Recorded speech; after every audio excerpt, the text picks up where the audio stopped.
Welcome to our study of the Bodhisattva Guide / the Way of the Bodhisattva. Shantidevas, the Bodhicharya Avatara. And the Way of the Bodhisattva is a very concise, profound instruction on the path of enlightenment, the path of awakening. And in the spirit of the Mahayana, this study and this practice is undertaken with the awareness of the suffering there is in the world and the wish to bring beings ultimately to the level of enlightenment, but also temporarily to just provide happiness in every sense of the word. And that takes that temporary objective of just providing happiness, takes it out of the, you could say, hypothetical notion of enlightenment and very much into the reality of our immediate everyday lived experience. So what we're discussing here is not something that's relegated to the future, but has everything to do with what we're doing right now. And here we are specifically discussing then the skillful means aspect of the Paramitayana, which are a large part of the Mahayana path, which is how we relate just to our ordinary experience, our ordinary life, our ordinary sense of our person and our engagement with the world. And that's where we, in the context of talking about the paramitas, the Paramitayana, which are the practices of generosity, discipline, patience,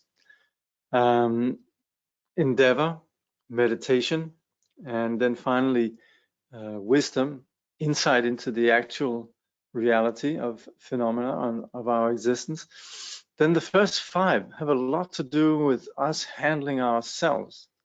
So it's not that abstract, and it's not particularly about meditation either. It's very much about ethical conduct, intelligent conduct, constructive conduct, considerate conduct.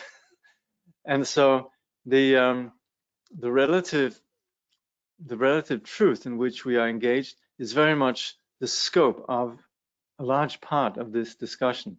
So we're presently in the context of what we call vigilant introspection, which is guarding our minds, being aware of what's happening in our minds. And that in itself is not something that's a given for, the way that we're brought up. There's sort of a taken for granted that we just are aware of what's happening in our mind. But particularly with our very busy and distracted lifestyle, both in terms of our work, but also in terms of our free time, we are continually about distraction. We're not distracted by the way that we make our living and we lead our life in a practical sense. Then when we choose to relax, that's also about distraction. So there's so much of the time really that we are just not even intending to look at our mind. Rather, we'd rather not look at our mind. And so we like to dope ourselves, be distracted, etc., etc. And so the practice that we're discussing here, vigilant introspection, it addresses the need for us, in order to really create the causes for happiness, both for ourselves and for others. We need to get down to the place where we actually begin to take direction in our life. And that's at the level of the choices that we make, the left or the right turn. And that requires that we are aware of what's happening within our minds. So vigilant introspection is to simply be aware what is happening. Right now I'm getting angry. Right now I'm beginning to get obsessed. Right now I'm jealous. Right now I'm absorbed in fascination with myself or with something else. And just being aware of what's happening with our mind, it doesn't actually get the jump on us. We don't get taken aback by all of a sudden spinning off into these conditions in which the kleshas, or the dualistic tainted conditions of our mind, they normally take us. I'll return to where we are in the text, but just as I was opening this before, there was just 3 lines that I'd like to read for you. And it's at the beginning of the chapter. It's stanza 16, 17, and 18. And Shantideva says, recitations and austerities, long though they may prove to be, if practiced with distracted mind, are futile. So the knower of reality has said.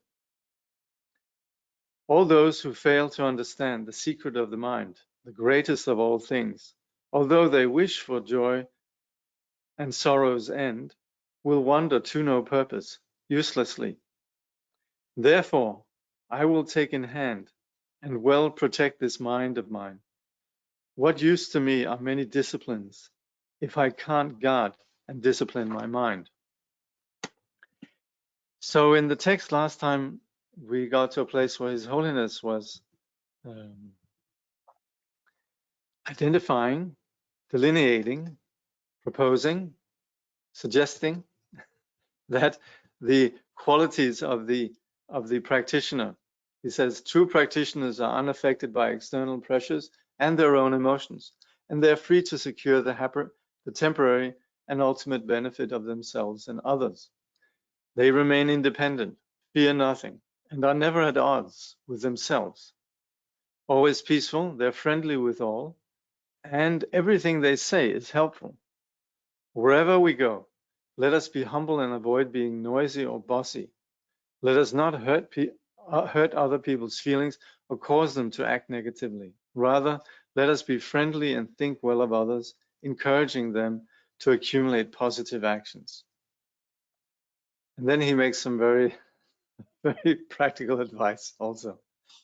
His Holiness says, if other people offer you advice, instead of thinking, what is it of yours? What business is it of yours to be making suggestions? Respect what they have to say and consider yourself as the disciple of all beings. If their advice is reasonable, act on it rather than arrogantly rejecting it. Show support for any positive things people say and rejoice when you see others doing something good, encouraging them with praise. Nevertheless, if such praise is likely to appear as flattery or make them proud, praise them in private, joining in when others praise them. And if it is you whose qualities are being extolled, don't allow yourself to become proud and self-important. Simply recognize the quality others have of appreciating goodness. So that's where we got to last time.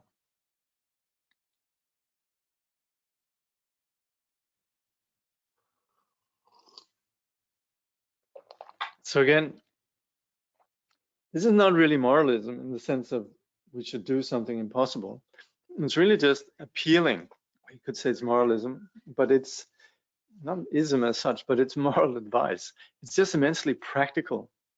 So these kind of things, they're not about being good or sort of goody two-shoes and all of that. It's just incredibly practical advice. So anyway, His Holiness continues then. The joy we can have from appreciating others' positive deeds is priceless. We stand to lose nothing from it in this life, and it is the cause of great happiness in future lives. If, on the other hand, we react negatively when other people try to correct us, or competitively when others are praised, or proudly when it is we who are praised, it will make people unhappy, and we will become lonely and friendless. And in future lives, we will experience great suffering. Whatever we say, let us speak clearly and to the point, in a voice that is calm and pleasant, unaffected by attachment or hatred. Look kindly at others, thinking, it's thanks to them that I shall attain Buddhahood. So again, the point here is that we're not talking particularly about mindfulness and awareness in a meditative sense. We're just providing some very practical guidelines that have to do with knowing what's happening within ourselves. So we know if we're having a little bit of moment of being rather pleased with ourselves, or we know if there's a subtle aggression that's sort of under the surface. So that's where it doesn't really help that we might appear friendly or we might say the right thing. If there is things like passive-aggressive attitudes, or if there is a slight sort of sense of superiority, there's no way that the external actions can be free of the toxicity that actually lies under the surface. So there's a whole dimension of the unseen, which only we know. And that's where vigilant introspection is absolutely indispensable. So for us to know what's really, really happening beyond what others can see, we require this quality of yeah, here it's translated as vigilant introspection. No, that's actually that's Padmakara. Here the chapter I think is called attentiveness. Simply just being attentive and really awake, clear on what's happening within ourselves. So, sorry, His Holiness says, what are the best ways to accumulate positive actions? Above all, we need a positive mind that is strong and constant. This will of itself engender positive actions. Then we must consistently apply the antidotes to desire, hatred, and ignorance. Moreover, beneficial activities are most fruitful when they are performed for learned and accomplished beings. For our parents, to whom we owe so much, for the sick, old, and weak, and for those who suffer greatly. In all these, we should not simply go along with others passively, but should make an independent effort to initiate positive actions ourselves. So here we need to recognize His Holiness's point here, the strength of our mind, a positive, strong mind. Like we say, always in the Lojong teaching, it says, always rely on a joyful mind. So we need to make sure that we don't fall into a place where we're not joyful. That really is where anything can take place. And things just, it's not just that things go wrong in terms of we don't feel great, but also externally, this begins to reflect in our perceptions of the world around us. So this is sort of a very vicious circle. It's also here sometimes that, particularly in the Tibetan Vajrayana tradition, we talk about wind horse, or lungta. And then when we fail to have a strong mind, then very often our wind horse or our drala, or you could say our drala might leave. Those who are sort of familiar with Shambhala concepts and so on, you talk about invoking this strength in the form of drala. And this drala could very well leave. It could sort of depart if there's sufficient depression and sufficient habitual negativity that we begin to give all our attention. So that's where it's really important to sustain this upbeat quality. And applying the antidotes to desire, hatred, and ignorance is just being aware of what's happening and just being sane about it. Of course, within the Vajrayana, yes, then we say that all the kleshas arise as wisdom. But that's from the point of view of an experience of non-duality. And that's from the experience, yes, we need to acknowledge that the mind's intrinsic nature is pure. And so it's very important to have that Vajrayana insight that the nature of mind is pure and the display of the mind is pure. But there also needs to be the humble recognition that right now there's a confused experience in which the arisings of the mind are very much consolidating the confusion of me and other. And with that, we have attraction, aversion, and dullness and ignorance. So that's where we need to not let these impulses and confused emotions rule us. So then dedicating ourselves to benefiting others, that is making offerings or connecting with the sacred. It doesn't have to be large, lavish offerings, just a flower offered at a shrine, but that is what connects us with the abiding, uncontaminated, sacred dimension of awakening. And then also looking after those that have looked after us, our parents, those who are sick, those who have been traveling, those who are tired, and so on. That's where very often in our societal practices, then we might just say, well, that's not really my business, and they can look out for themselves and so on, where we actually are encouraged to go out of our way to help them, and also make independent effort to initiate positive actions within ourselves. Really is, it's only us who can do it on the basis of our awareness of what's happening within ourselves.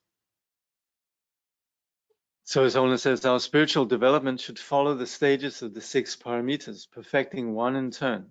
But we should not sacrifice a major cause of merit for a minor one. The most important thing is to keep in mind is the benefit of others. So the 6 paramitas are then what we talked about earlier, and not to sacrifice a major cause of merit for a minor one is that we might have the opportunity to really help and do something great. So for example, we might say, well, well, we had the example actually last time with where we sometimes might be committed to telling the truth. But then if they could save the life of somebody if we lie, then of course we should lie. And similarly also, if there's a great opportunity, for example, we might be doing something that's part of how we do things, and that's a small, maybe some sort of practice of discipline, but we might have sessions of meditation, but then maybe there's a great teacher that comes and teaches and says, oh, I can't attend those teachings because I'm doing my meditation session, and these kind of things. So that's where we need to have a little bit of ability to discern what's more helpful and lesser, what's more the cause of merit and what's lesser cause of merit. 84, therefore understand this well and always labor for the benefit of beings. The compassionate one far-sightedly permits to this end even what has been prescribed. So again, that's where something that has greater benefit, that's where we could dispense with sort of smaller aspects of our discipline.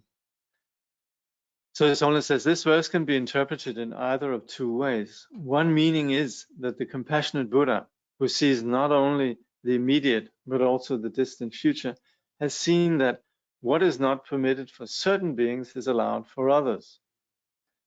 So that's where, for example, if you're follower of the Vinaya, then it's very important that you don't, for example, sit alone in a room with someone of the other sex, or you shouldn't go certain places. You should basically stay in monastic contexts or in retreats.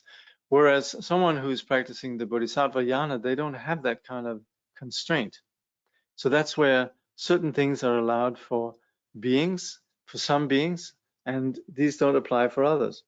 And it has particularly actually to do just with the commitments. So if you have decided for a certain commitment in terms of a particular discipline, then you need to stick to that. Whereas if others don't necessarily abide by that, then that's not really a problem. His Holiness then continues, the other way of understanding this is that what is not permitted for others is allowable for the compassionate one, meaning bodhisattvas who are endowed with wisdom and compassion. Did I get that right? They look like the same for me. You probably understood this. Maybe I'm just not the only one who's getting this wrong. One meaning is that the compassionate Buddha has seen what is.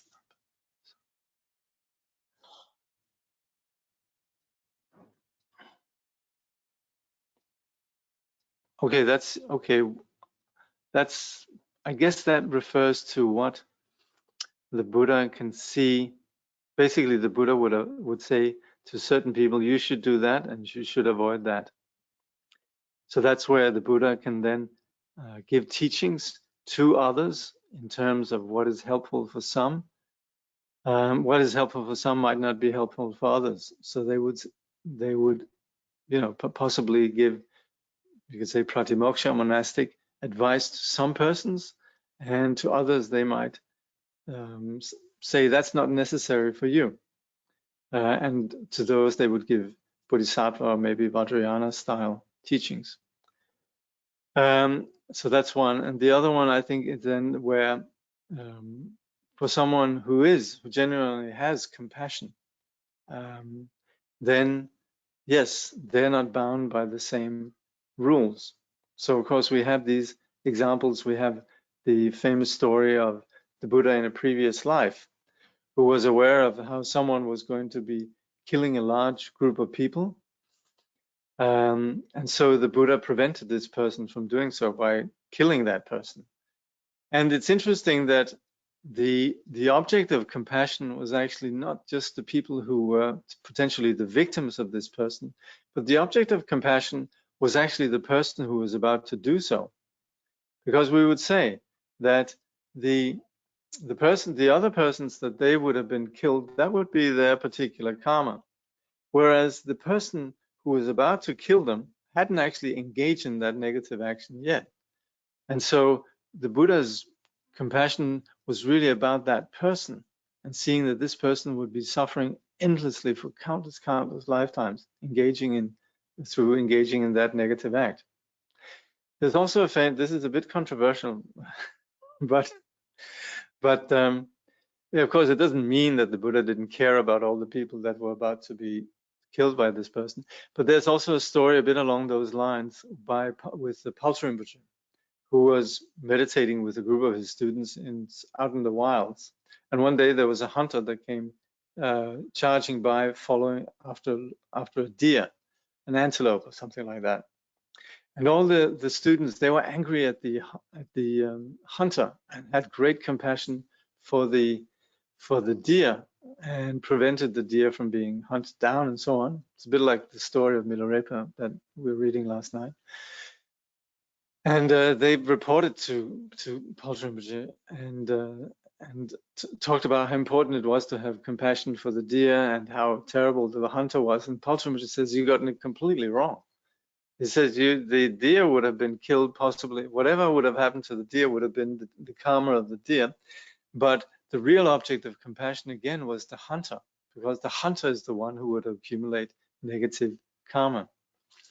So this is very often where we can see in our modern life, or in our everyday life, we might sort of get on a righteous thing where we say that person is so bad because it's harming others. And of course, we should protect beings, but we should also understand those that are perpetuating the crimes, they are going to be suffering themselves. So of course, we tend to sort of point our finger at politicians or criminals or, sociopaths or whatever it might be, and regard them as evil for perpetrating suffering. But we should also be really aware of that they themselves are going to be suffering the causes of that. So we should also have compassion for them. So then it says, eat only what is needful. Share with those who have embraced the discipline. With those who are defenseless or have fallen into evil states, give everything except the 3 robes of religion. So the 3 robes of religion here refers to the monastic robes. And fallen into evil states, again, this really just means states in which there's a lot of suffering. So His Holiness says, the last line of this verse concerns those who have taken monastic vows. Apart from the 3 monastic vows, which they should keep, any extra clothes they have should be given away for the use of others. So, yeah, it's an injunction to really just have absolute no needs. So just eat what you need. And yes, you can share with those who are on the path. And then we should give everything away to all those who are suffering. So that's essentially what the monastic lifestyle is, not just about, you could say, rejecting the world as such, but it's also really about embracing a lifestyle of contentment. So His Holiness says, now that we have dedicated our body, speech, and mind to accomplishing the sacred Dharma, we should not harm our bodies needlessly, For our bodies are the vehicles of our practice, and we should take proper care of them. Or rather, if we take proper care of them, we will quickly be able to fulfill the wishes of all beings. So we should, of course, look after ourselves, eat well, good lifestyle, and all of that. But not anything in excess of that is not really that important.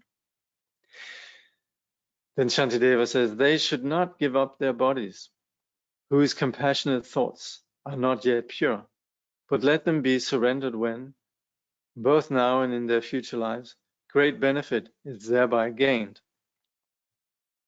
Okay. So this is where, until you're at the level, you should not give up your bodies. You know, you have stories like of the Buddha's previous lives where he offered himself to the tigress, etc. That's not the scope of our practice as presently. So that's where we would say we still are, our compassion is not complete yet. There's still some holding back. So that's where gradually we might get there. Gradually we will get there. That's the nature of the path. In the compendium of all practices, Shantideva explains that as long as our compassion is not completely pure, and our realization of emptiness is not perfect, it's not proper to give away our bodies and all our wealth and merits. We need to protect our bodies while we purify any selfish motives we may have and increase our altruistic attitude. If we do this, we will be able to accomplish the wishes of all beings. Meanwhile, we should not give our lives too hastily. Instead, we should cultivate the aspiration to be able to sacrifice ourselves until such a time as doing so is truly beneficial. So for the time being, we can just aspire to do that. This might sound a little bit extreme, and it certainly extends beyond what sort of is part of the normal conversations we have around, you could say, selflessness and so on. But at the same time, this is actually the scope of complete freedom, that there's not any fear with regards to giving away anything. There's no attachment whatsoever. And we would, implicitly actually, we can see we would be very disappointed if there was a sage who sort of just as the verge of being eaten by the tiger sort of would go, oh no, no, you know, what really is, where really it aligns us with our, you could say, taking refuge in the sage as being someone that perfectly embodies truth, is the complete absence of any attachment to self. But again, until we're there, we shouldn't pretend to be something that we're not. So that's where we need to have this pure realization of both compassion and emptiness. So it says the Bodhicharya Avatara, the way of the Bodhisattva, the one text we're studying right now, continues with advice concerning our everyday behavior, down to how we should sleep. We should lie on our right side with our head towards the north, as did the Buddha when he passed into nirvana, and be ready to rise promptly in the morning. So the way of the Bodhisattva gets very detailed about how we should, everything down to actually how we should pick our teeth and so on. And also how we should sort of behave politely and things like that. To sum up, of all the vast activities of the Bodhisattvas, the most important is the training of the mind, which we should undertake from the very beginning.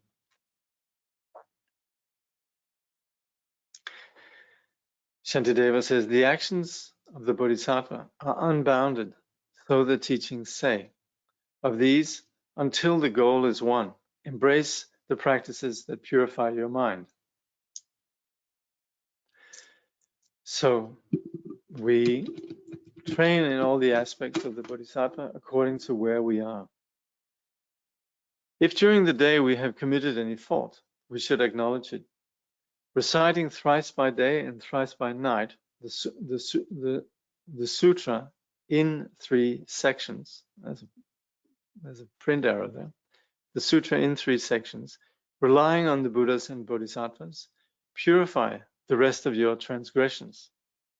So again, it's predictable that we won't be able to, or rather it's predictable that we occasionally fall short of our aspirations in terms of discipline. That's why it's important that we don't sort of say, oh, I give up, I'm throwing in the towel, this can't be done.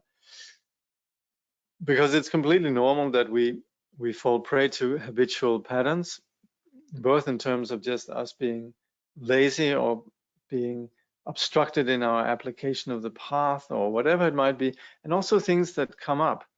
So that's where it's accommodated on the path, but that's where it's also important that once we for example, we might be angry, then we recognize this anger here is really not something that I want to, I don't want this to become a habit. And so the quicker after a fit of anger that we actually leave it, part from it, through the practice of what we call the 4 powers, the less it will actually, it will embed itself in our being. So the quicker we can acknowledge a flaw in our practice in this way, the less it'll become part of us. So that's why it's again, here Shantideva refers to the practice of the monastics, but this also applies to people who are practicing Vajrayana, where it says reciting thrice by day and thrice by night, a particular sutra then that is about parting from whatever negative actions we have engaged in. And that this might be done in different ways. Like in Vajrayana, you very often practice Vajrasattva practice, and sometimes you have the practices of the 35 Buddhas and so on. So there's different ways of doing this.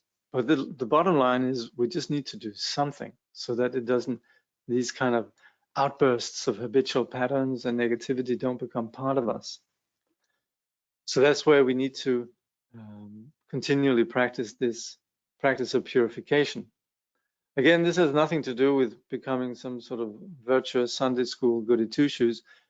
Not at all, but it's about our own sanity. And if we wish liberation, then these kind of things, they get in the way. That's where for us to actually not be contaminated when we know that there's a problem, then to part ways with it. It's essential that we engage in, that we're proactive in these kind of practices.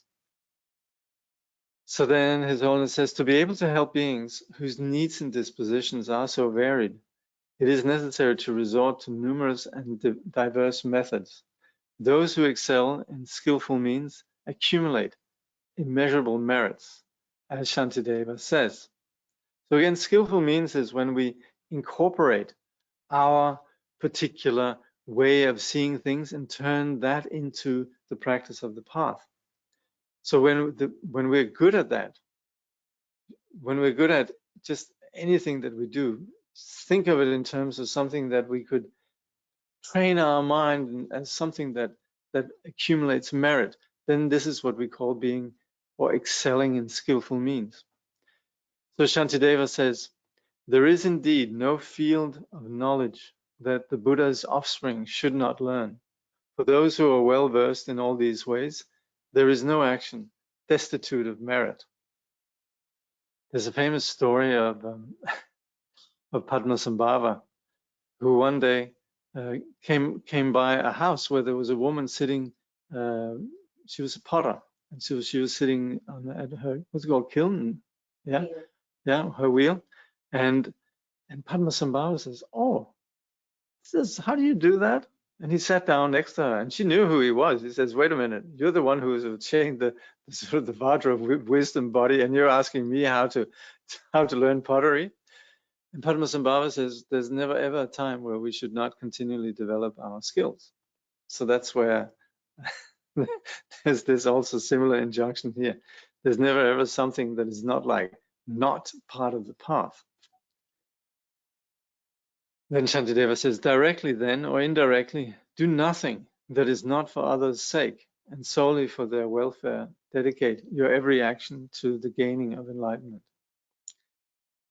So His Holiness says, to make progress in our practice, we have to rely on qualified teachers, learned in the profound and vast aspects of the teachings contained in the Mahayana texts. Mere learning is not enough, though. Such teachers should have practiced what they have studied, incorporating it into their lives and combining knowledge with true spiritual realization. We should never abandon them, even if it were to cost us our lives. And we should learn how to follow them properly. So the spiritual teachers, they should know their way around Buddha's teachings. This is essential. They should be learned in the profound, meaning all the teachings that have to do with the view, that have to do with understanding the nature of shunyata, emptiness. And also they should understand all the vast aspects, meaning all the aspects that have to do with conduct and relative truth. And particularly also how enlightenment, how the manifestation aspect of everything takes place within samsara and within nirvana. So that's why the profound aspects, they have a lot to do with the Madhyamika teachings that are about understanding shunyata, and the vast aspect of the teachings are then associated with the Yogacarya tradition that maps very precisely the phenomena, both the phenomena in terms of samsara and also the phenomena in terms of nirvana and all the phenomena in terms of the path. So that's where that insight is really essential. And that's also really the strength of Indo-Tibetan Buddhism, is that it has emphasized so much this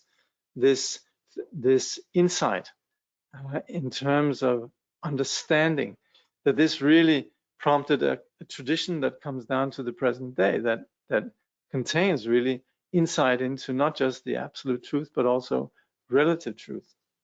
Someone was asking about the mind and brain and how they're related, and it's actually thanks to the Yogacarya teachings that there's some very interesting things to be said about this. Anyway, in addition to having knowledge, then also for someone to be a teacher, there has to be experience, and we would really just saying the learning is just the basis. To have studied enables us to have certitude, and that's essential for us to practice the path. But then there has to be actual practice, and so that's so often where we see in the Pith instruction, it would say, even a Pandita who's learned in the 5 sciences, unless they really understand and realize the nature of mind, they're completely lost. So without actual experience, then mere learning is just dry knowledge without really any, of course, there's some merit in it, but apart from that, it doesn't really help. So all the learning is essential in terms of establishing the ground, but the real work still remains to be undertaken. If we then have teachers who have then what we call learning and accomplishment, then we should really adhere to them, follow them, apprentice with them, look to them, and really gauge their qualities and emulate their example, follow them. To further our understanding, then Shantideva recommends that we study other texts, such as his own Compendium of All Practices, Vallabhti, which he wrote before the Bodhicharya Avatara.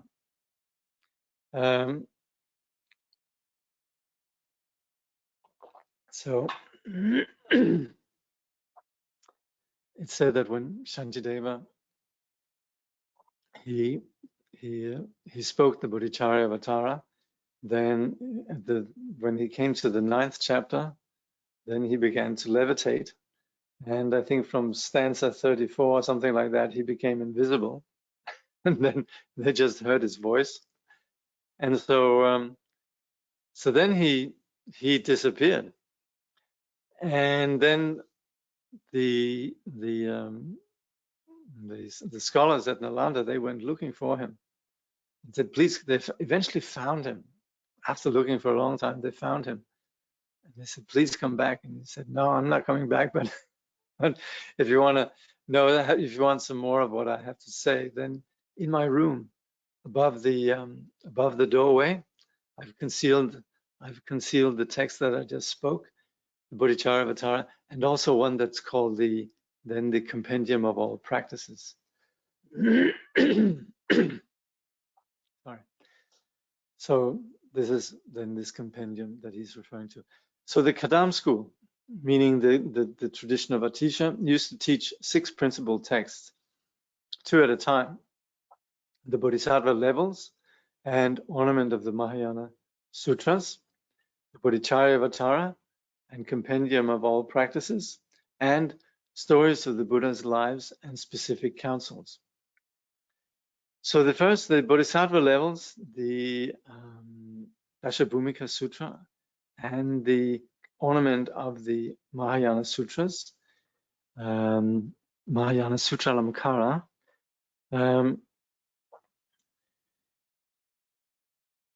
then just with regards to the last 2, I wouldn't be able to properly explain what the first 2 are, except I know that recently the ornament of the Mahayana Sutras has been translated. It's a vast work, but I wouldn't be able to properly say what that is about. The Bodhicharyavatara, we're presently studying the compendium of all practices. I wouldn't be able to say what that is. The stories of the Buddha's series of lives is what we call the Jataka tales. And incidentally, that's also sometimes seen as being what inspired the Greek version of it, as what's called Aesop's fables. But anyway, that's the Buddha's lives, the Jataka. And the specific counsels, they are actually Chidujebe Dzom. That is what we then call the Dhammapada. So this also exists in translation. Mind you, the Tibetan Dhammapada and the one that we find in the Pali Canon, slightly different. So anyway, His Holiness says, it's therefore a good idea to study the Bodhicharyavatara and compendium of all practices together, as points that are treated succinctly in the one tend to be explained in detail in the other, and vice versa. So I'm not sure we have the compendium of all practices translated in English, but we have commentaries, and specifically we have an extraordinary, brilliant commentary by one of Paul Trimbage's students that's called the Nectar Speech of Manjushri. So to combine this study of the Way of the Bodhisattva with the Nectar Speech of Manjushri would probably be really, you could say, would really complement each other.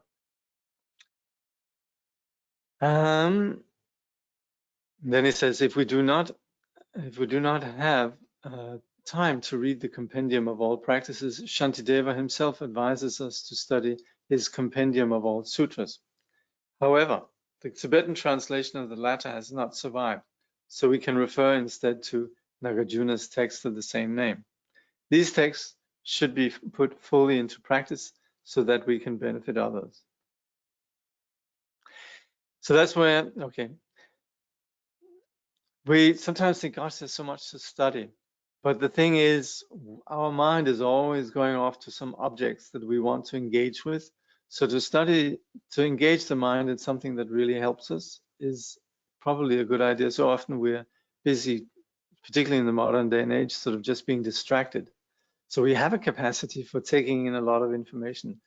We continually fill our minds with all sorts of things. So the sort of the idea that all of this study is so much, it doesn't really apply, because we are, even when we read the news, we're actually taking in a lot of information. So we have the capacity to do so. And this is then something that really informs and enables us tremendously in terms of having certitude and clarity when we're practicing. Also, what happens when we study is we begin to have a picture that emerges. Otherwise, if we just hear one teaching here, and then it sort of just falls to the ground, and then we hear teaching again. Then when we hear the same teaching again, we sort of go, what, sorry, what was this? What does this mean? What does this mean? And we never really have a sense of beginning to have a big picture that emerges, rather than we hear one teaching here, and then it's not really sustained. And then we hear another teaching, and then we have a hard time understanding these teachings. So it's really to sort of continually being in the practice, to continually be studying is very helpful. I remember Dilgo Khyentse Rinpoche, he continued, just I think to show us how it's done, he continued to study to the end of his life. You know, in Brilliant Moon, you'll hear Rabja Rinpoche, talk about how Dilgo Khyentse Rinpoche would be sort of still receiving teachings from others right up to the end of his life. And so often we would see Rinpoche just, reading and studying and so forth. And this we can see in the life of sages. It doesn't mean that they are theoreticians or just obsessed with academic pursuits, but it just means that there is continually a expanding of their horizon, and that really enables practice. This engenders so much enthusiasm around the practice. It enables us to see the validity of practice. So Shantideva says, examining again and yet again the state of actions of your body and your mind, this alone defines in brief the maintenance of watchful introspection. But all this must be acted out in truth. For what is gained by mouthing syllables? What invalid was ever helped by merely reading in the doctor's treatises? So that's the point again. This has to be integrated. It doesn't help that we're just reading the menu or just reading the doctor's treatises. So that takes us to chapter 6. Someone asked, what is the difference between the brain and the mind?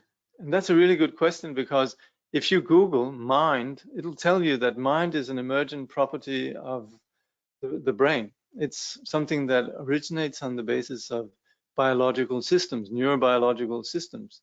And this is consolidated by neuroscience, which then can see the correlation between felt experience and firing in the brain, and understanding how neurons and mental activities are related.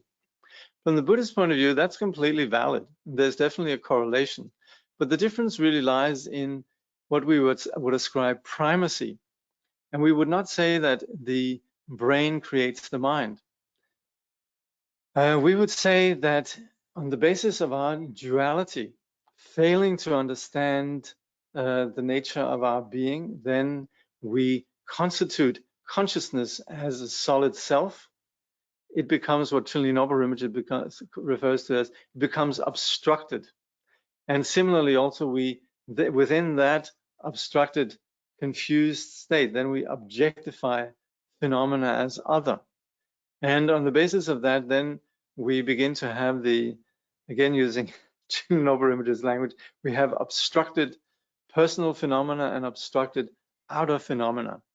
And that's then where we internally experience the 5 skandhas, externally experience the 5 elements.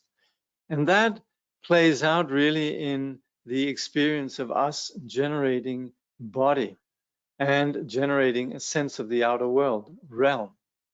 And it's from that place then that we continually re-embody ourselves. And of course, all the various aspects of our body and the various aspects of the realm has to do with our particular, what we have planted, or what we have, the causes and conditions that are basic to this, you could say, original state of confusion that we call the alaya vijnana. So all of us, we're going through different experiences in terms of body and in terms of the world around us. So this all comes about from confusion. And so the alaya vijnana is the place in which then we take on the experience of a body, and also where we project the world around us. So we have really what we would call the primacy of mind. So this confused mind, this is what causes then our entire body, including the brain. And of course, the brain is one of the more subtle aspects of our body, and we can see how mental phenomena, mental experience, and so on is related to aspects of the body, but also throughout all of the body, there's all sorts of intelligent systems that are continually sensitive to our perceptions. So, while of course, within the Buddhist tradition, there's a lot of respect for modern science and the findings of modern science, then as far as consciousness goes, there is, within modern science, there's also the admission that this is the hard problem. Modern science doesn't understand what consciousness is. This is not this, I shan't pretend that I'm impartial, because my respect really goes to the Buddhists when it has to do with anything that has to do with consciousness. There I find they are authoritative. And like I'm always saying, the Tibetans and other Buddhist cultures don't have great accomplishments in terms of technology, but they certainly have an understanding of consciousness. And as long as consciousness is not accounted for, as long as the observer is not accounted for, we have a very confined science. We have a science that's very valid in so many degrees, and we're deeply indebted to the findings of science in many ways, the medicine and accomplishments for sure. And we're certainly dependent on it now. But there's not an understanding of consciousness, and if the observer is not understood, then the observed is influenced by that. And so we have a science nowadays that is very accurate, but not really goes beyond the confinement of just what we can call an objectivist science, or a materialist science, or a mechanistic reductionist science. And having excluded consciousness from science has a lot to do with the history, the rather difficult evolution of Western thought that was where there was a conflict between the rationality of the Greeks and the revelation-based authority and faith-based approach of, say, Christianity, but also in the other Abrahamic religions like Judaism and Islam, where it was all about you could say, the experience of faith and the Almighty. And you had science then that tried to initially combine rationality with religion, and that didn't work. So you had then the Enlightenment, which is where there was then you could say, the freedom, setting science free from the constraints of religion. And within that context, then science just dealt with what was mechanistic, observable. And the initial fathers of modern science, like the likes of René Descartes, they acknowledged that the soul and the whole area of the spiritual was the domain of the church, and then they, as scientists, would pursue studying matter. But what happened was that this material approach was very successful, and on the other hand, the church was not very successful in proving their validity. And so eventually, the argument would come up: hey, we've proven all sorts of things in our science. Where's the proof of your God? Where's the proof of your soul? And the religions didn't really hold up that much, except they would just insist that it's true because it says so in our books. So we end up in the modern day really with uniquely just acknowledging what is true and what can be trusted as science, particularly for the educated person. And so that's where also the assumption is that mind has to be understood as something that must be material. And so we have this approach of mechanistic science that says, well, there's really this whole thing with the consciousness might not really be an issue at all. There might not be any consciousness. And that's where you have a group of scientists that would say, they would call them limitivists, that really just say, well, there's nothing there. There's just what is material. And then you have those who would say, well, it's perhaps a mix of both. So within quantum physics, for example, you would say the observer is engaged in constructing the observed. So there is you could say, those that allow for both the mind and the mind's inclusion within the phenomenal experience of the outer. And then you have those who would, the panpsychists, that would say, well, everything is consciousness, and so that also is one of the camps. So there's not really a unanimous agreement within science around the issue of consciousness. So that's where when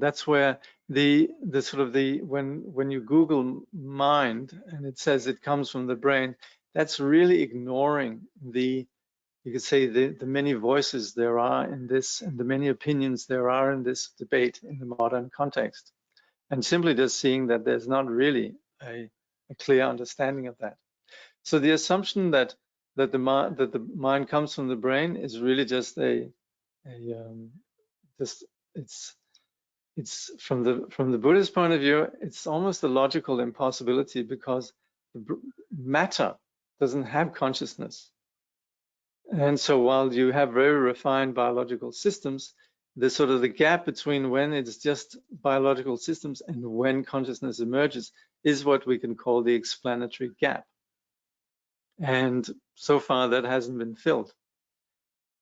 So that's where there's a little bit of a problem happening there. And I think there's good reason then to lend our sort of attention to, and possibly place our bets more on the Buddhist position, which of course, ultimately, we would say everything is created by mind. All our perceptions are created by mind, including the body, including the realm. But that mind also doesn't have anything ultimately, you could say, tangible. There's nothing ultimate about that mind either. That also comes about due to causes and conditions. It is ultimately the dualistic mind, and that the whole cause for the whole of samsara and the whole sort of experience of solidification of both self and other comes from a basic failure to understand what we then refer to as the emptiness nature. So it's sometimes from the point of view of the emptiness nature that we refer to all the various teachings that have to do with cause and effect and so on. We just say, oh yeah, that's all relative truth, that's all expedient truth and so on. But for us who live in the modern world and are very held by this idea that mind possibly originates with the brain, the expedient truth that we have in the Yogacarya tradition that explains the coming about of our phenomena and so on is quite helpful. And that's where in the Madhyamaka traditions, we have a tradition known as the Svatantrika that combines, you could say, the understanding of ultimate reality as per what we call the Prasangika Madhyamaka, and explain relative truth then according to the Yogacarya position, or the Yogacarya explanation of how things actually come into our perceptions and are experienced and become the basis for our experience of our reality. So that's where it's quite helpful to have some relative explanations as well. And the Yogacarya do a very good job in doing that. Okay. Okay, let's see here. The killing thing looks controversial, actually. Yes, definitely. If some has the cause karma to be killed, and the so-called killer actually murders this person, we presume that this killer created a terrible karma for himself. Yes, but on the other hand, it looks like without his act of killing the first person, could not have brought into effect his bad karma. Well, look, it all comes down to what is our intention. And so that's where there's, on the case of the killer, there's the intention to harm others. That's where the bad karma lies, yeah? And that perpetuates really suffering. So shall we say that the killer did something terrible? Or if we look at the session from the cause and effect, is it that straightforward? Well, it's more just, I think the way to understand this really is it's about the intention that's behind. And that is what creates suffering. Are you planning on studying the Dalai Lama's book on the 9th chapter, Practicing Wisdom? I hadn't thought about that. I was actually thinking after this book, we would possibly look at a text called The Sword of Wisdom. But let's see, I'll have a look at that, Practicing Wisdom. 9th chapter it's quite daunting, but it's also quite important. And we actually need explanations that enable people to understand them. Because sometimes when you have some of the classical ways of understanding, when Tibetan Khenpos, for example, explained the 9th chapter, then very often the people would say, oh, he's so lovely, the Khenpo, but I didn't understand a word of what he was talking about. And so that's where it's sometimes important to get explanations where we can actually connect with what is being said, yeah. Were many texts lost as a result of the Cultural Revolution, or mostly over the vastness of time? A lot of texts in recent time were lost during the Cultural Revolution, not just in Tibet, but also in China itself, actually. So this is yeah. As far as some of the other texts are concerned that we refer to here, these are texts that they might not have been. Sometimes certain texts were not translated into Tibetan, and even they were translated. There were many texts that were translated in Tibetan. Some have been lost even in Tibet over time. Sometimes we meet people who we think of as genuine spiritual friends and later find the actions do not align with the view. In this case, should we continue to engage and point them to an accomplished teacher, or should we let them find their own path? How can we care for them knowing we ourselves do not have perfect compassion and wisdom? Well, yeah, if they ask us, we might find somebody who we thought was something they turned out not to be. But then it's difficult. Like we were just saying, we can see how we ourselves are loath to take advice, right? So others might be the same way. They might not appreciate us giving them advice. But if they ask, yeah, then we should. Yeah, it's difficult for us to care for others, it's true, without perfect compassion and wisdom. But then again, we might have some insights that could be helpful. So if they ask, we can share our ideas.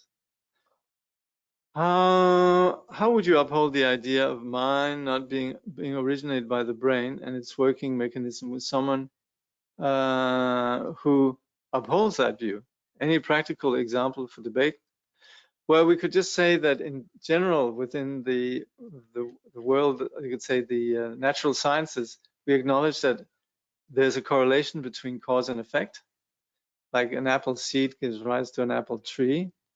And so also we could see it's very difficult to see how unconscious, something that doesn't have consciousness, could give rise to consciousness. So that's where there's one place that you could, but yeah, it's definitely worth having that debate. It's not an easy one because it is so deeply, even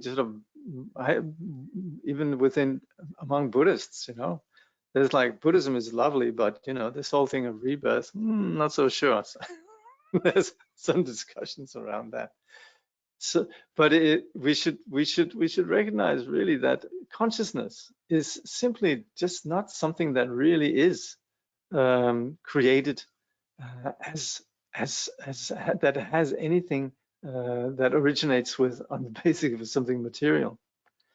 Is Buddhism religion? That depends what you mean with religion. If we look at the Latin, which is religare, that means to reconnect. That's a good thing. That's a good way of understanding religion.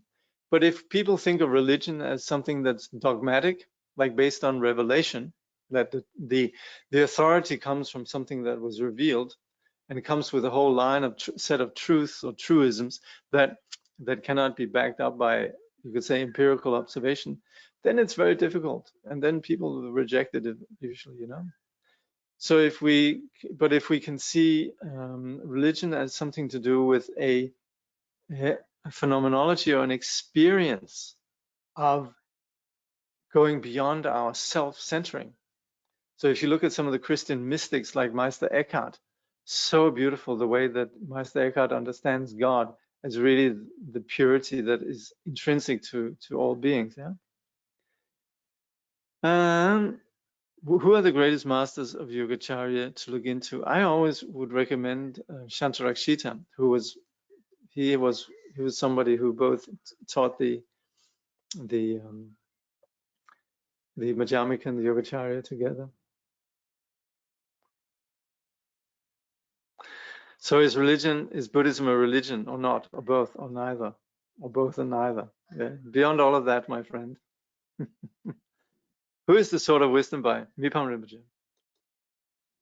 Rinpoche. They could say that consciousness is created by our sense organs, and sense organs depend on the brain, and thought are a compilation of memories. I heard this argument and wanted to know what the best way to refute it logically. Madhyamika, perhaps. Thank you. Yeah, Madhyamika, of course, would just say, well, anything that there is that we perceive, for it to actually arise, can actually never have come into true existence. Everything is a web of conditions, and so nothing has ever come into to existing in terms of something that is truly existent. And as such, also, there's nothing that can actually cease either. For something to cease, it would have had to come into some form of existence, and no phenomena actually has that nature. And that's what the Madhyamika, they point out. Nothing has ever come into true existence. Hence, there's nothing that could actually cease. And so there's really just a continually web of perceptions that we have without any of these possessing any inherent truth. So that's in terms of how things actually abide. But in terms of just looking at causes and conditions, then we would just say that something like the mind is not something that's dependent on something that doesn't have mind, and the brain doesn't have mind. The neurobiological systems that are associated with the brain and which we identify through neural correlation and so on, doesn't in and of itself possess consciousness. Yes, yes, yes, please, let's study Sword of Wisdom. Anything by Labami Paramjan. Well, okay. Well, okay. All right. Thank you very much for joining in this study. And we'll dedicate, if I can find the...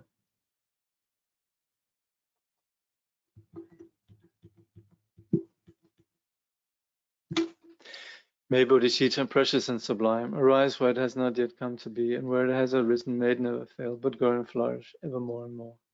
Through all our births, wherever we may be born, may we be endowed with the 7 good qualities of the higher realms. As soon as we're born, may we meet with the Dharma and have the freedom to practice it properly. At that time, may we please the holy gurus and practice the Dharma throughout the day and night. Realizing the Dharma and accomplishing its essential meaning, may we cross the ocean of existence in that life. Thoroughly teaching the holy Dharma in this world, may we never tire of accomplishing the benefit of others. By this vast benefit of others, without partiality or bias, may all attain Buddhahood together.